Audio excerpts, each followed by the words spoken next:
এটিও রাজ্য সম্মেলনকে সামনে রেখে যে প্রকাশ্য সমাবেশ হয় সেই সমাবেশে বিরাট সংখ্যক সারা রাজ্য থেকে মানুষ অংশগ্রহণ করে, শ্রমজীবী জনগণ, বেশিরভাগই গরিব অংশের মানুষ। তারা তাদের মনের ক্ষোভ, বুকের ব্যথা এটা জানানোর জন্যই সেদিন সমস্ত বাধা অতিক্রম করে আগরতলায় এই সমাবেশে অংশ নেন।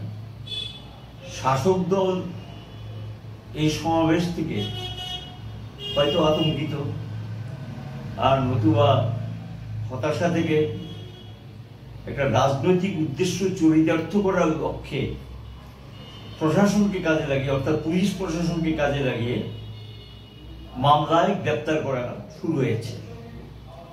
সেদিন রাতে, যেদিন সমাবেশ আগরতলায়, গত সোমবার দিন, ক্যাম্পের বাজার থেকে দুজনকে গ্রেপ্তার করে প্রণব দাস এবং উত্তর দেবনাথ, তাদেরকে 2 দিনের জন্য পুলিশ রিমান্ডে নিয়ে যায়। তারা এখনো জামিন পায়নি। আবার গতকাল রাত্রে বিশ্বজিৎ দাস, সুজিত ঋষি দাস, এটা ডুকলি, এদেরকে রাতে বাড়ি থেকে তুলে নিয়ে আসে এডিনগর থানা, মানে উদয়নগর যে থানা, সেই থানার তুলে নিয়ে এসে একই মামলায় তাদেরকে আজকে কোর্ট ফরওয়ার্ড করা হয়। জামিন পায়নি, তাদেরকে জেল কাস্টডিতে পাঠিয়ে দেওয়া হয়েছে। কি অপরাধ এত করেছে বা কি কারণে তাদেরকে গ্রেপ্তার, তার চেয়ে বড় বড় ঘটনা রাজ্যে ঘটছে।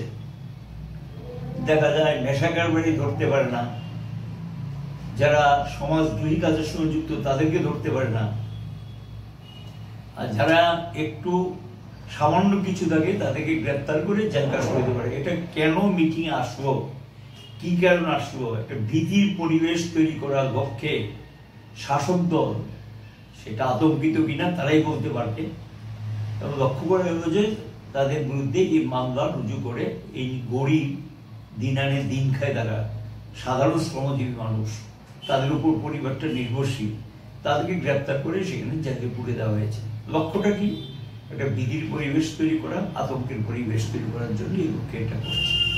আমরা শাসক দলের পুলিশ প্রশাসনকে এভাবে রাজনৈতিক স্বার্থে ব্যবহার করে এবং সেখানে গিয়ে একটা ট্রেড ইউনিয়নের কর্মীদের বিরুদ্ধে, সমর্থকদের বিরুদ্ধে রেলিয়ে দেওয়া বা কাজে লাগানো, এটার প্রতিবাদ জানাচ্ছি, সঙ্গে নিন্দাও করছি।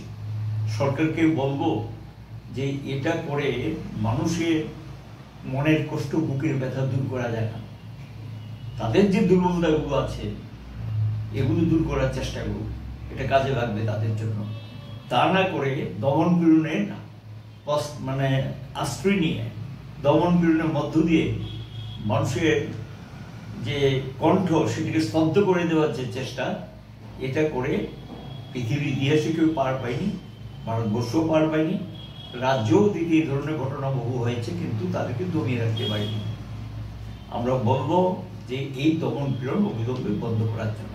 তার সঙ্গে আরেকটা ঘটনা আমি বলছি, গতকাল রানীবাজার থানা মোহনপুর বাজারে একটা মেডিসিনের দোকান ভাঙচুর করা হয়েছে। ওনার স্ত্রী আমাদের জিরানিয়া পঞ্চায়েত সমিতি একসময় চেয়ারপারসন ছিলেন, সেই দোকানটা ভাঙচুর করে দেওয়া হয়। অপরাধ, মিটিংয়ে কেন ওনার স্ত্রী এসছে।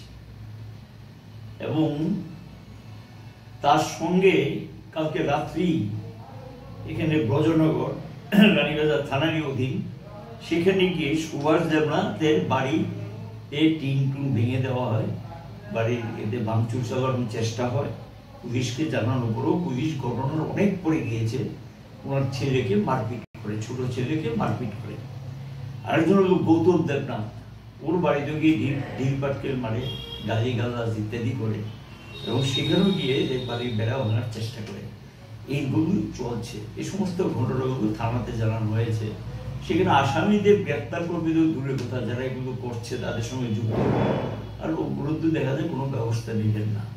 এবং এটা করে ভীতির পরিবেশ তৈরি করার চেষ্টা করছে যে এরকম রাজ্যের আরো কয়েকটা জায়গা থেকে ছোট ছোট কিছু ঘটনার সংবাদ আমাদের কাছে এসছে। এবং এটা সিআইটির পক্ষ থেকে বলবো, এই জাতীয় ঘটনা থেকে সরকার যাতে বিরত হয় এবং নতুবা হয়তো আমাদের প্রতিবাদে আবার রাস্তায় নামতে হবে। কারণ আমরা চাই না যে এই বিষয়গুলো আরো বাড়ুক, এবং সেখানে গিয়ে কে কোথায় যাবে, কোন মিটিংয়ে যাবে, কার মিটিংয়ে যাবে, তার ব্যক্তিগত স্বাধীনতা জোর জবরি করে কাউকে আটকে রাখা যায় না। মানুষের যখন দেওয়ালে পিঠ থেকে যায় তখন কিন্তু মানুষ সামনের দিকে এগোবে, এটা তার নিয়ম। এবং এই বাস্তবতাটা সরকারের স্বীকার করে নেওয়া উচিত, এবং সেইটা ভেবেই এই দমন পীড়নের পথ থেকে যাতে সরকার বিরত থাকে। আর যাদের বিরুদ্ধে এই মামলা দেওয়া হয়েছে, মিথ্যা মামলা আমরা বলবো, এটা এই মামলা প্রত্যাহার করার ব্যবস্থা করুক এবং তাদেরকে যাতে নিঃশর্তে ছেড়ে দেয়, এটা সরকারের কাছে আমরা দাবি জানাবো। মামলাটা সরকার মানে পুলিশ নিজে শ্রমও দিয়েছে, পুলিশকে সেখানে এটা দেখতে হবে।